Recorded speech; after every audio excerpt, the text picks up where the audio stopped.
নমস্কার ফ্রেন্ডস, সবাইকে স্বাগত জানাই আর একটা নতুন ভিডিওতে।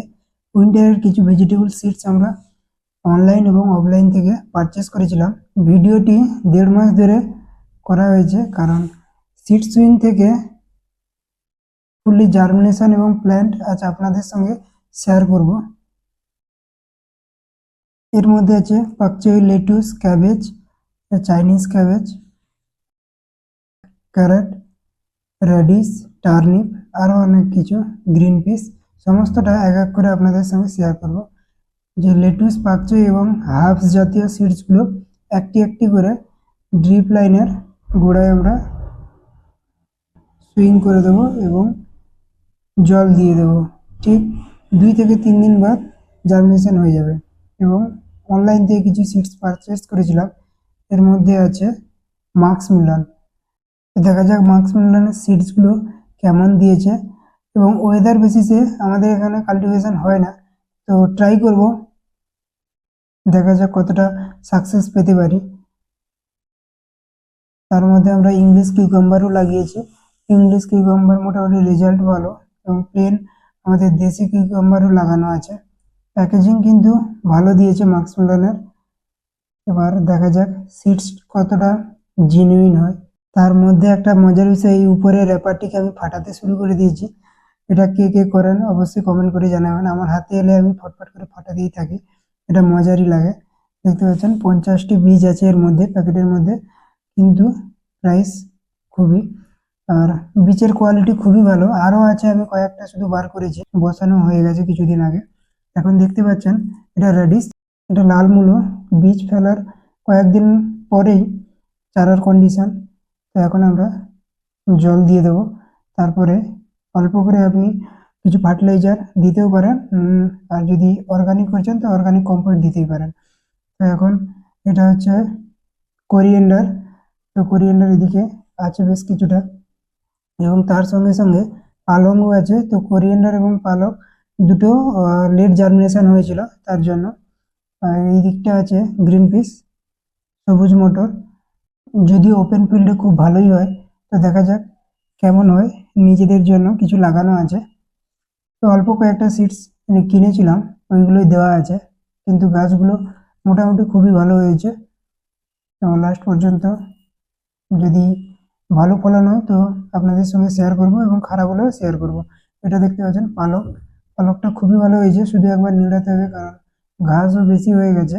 একবার নিড়িয়ে দিলেই আর কিছুই করতে হবে না। মোটামুটি পালংও ভালোই হয়েছে।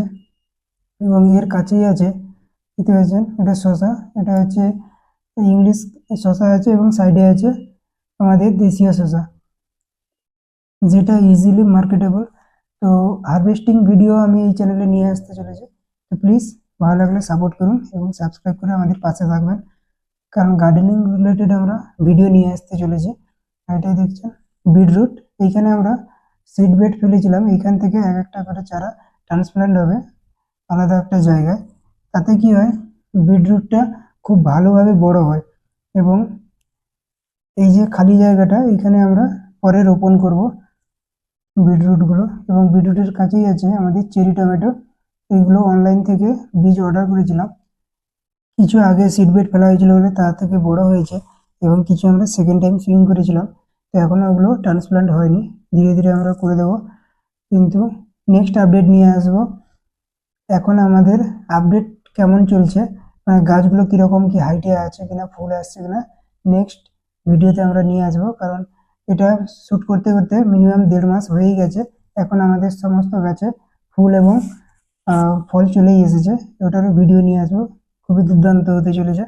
এটা হচ্ছে আমাদের বটল গার্ড, যেটা লকি বলি, লাউ। তো লাউ এই দিকটায় আছে, খুবই সুন্দর নিয়েছে গাছের গ্রোথ। আর এগুলো হচ্ছে ফুলকপি, বাঁধাকপি, ক্যাবেজ একসঙ্গেই লাগানো আছে। এই গাছগুলো এখন দেখলে খুবই সুন্দর লাগবে, কারণ এখন আপডেটটা আমি নিয়ে আসবো। এটা স্পেস না থাকার কারণে আজকে আমি এটা আপলোড করব, এবং সেকেন্ড পার্টও আমি নিয়ে আসতে চলেছি। আমি চাইছিলাম সুইং থেকে হারভেস্টিং পর্যন্ত একটা ভালো ভিডিও আপলোড করার, কিন্তু আমার কাছে স্পেস না থাকায় ছোট ছোট পার্ট পার্ট করে আমি আপনাদের সঙ্গে তুলে দেবো এবং শেয়ার করব। সাইডে দেখতে পাচ্ছেন চেরি টমেটো, এবং তার সাইডেই আছে ক্যাবেজ, এটা চাইনিজ ক্যাবেজ। এটা রাইট সাইডে যেটা দেখছেন এটা চাইনিজ ক্যাবেজ। এর গ্রোথ রেটও খুব ভালো। একটা জিনিস ফ্রেন্ডস বলবো, যেটা যে কোনো ফ্লাওয়ার, ভেজিটেবলস, প্ল্যান্ট যাই লাগান না কেন, মাটিটাকে ভালো করে ড্রাই করে নেবেন এবং পারলে কিছু ভার্মি কম্পোস্ট কিংবা ফার্টিলাইজার বেড প্রিপারেশনে বেসাল্ট হিসেবে দিয়ে যে কোনো চারা লাগালে গ্রোথ রেট খুবই ফাস্ট হয় এবং প্ল্যান্ট একটা বুস্ট এনার্জি পেয়ে যায়। চারার কোয়ালিটি এবং প্ল্যান্ট খুব ভালো হেলদি থাকে। তো আপনারা অবশ্যই ট্রাই করবেন বেড প্রিপারেশনের সময় অল্প কিছু খাবার মাটির মধ্যে মিশিয়ে দেওয়ার চেষ্টা করবেন, যেটা আমরা পলিহাউসের মধ্যে করেছি এবং তার রেজাল্টও পেয়েছি। তো আজকে এতটাই, দেখা হচ্ছে নেক্সট ভিডিওতে। সবাই ভালো থাকবেন, সুস্থ থাকবেন।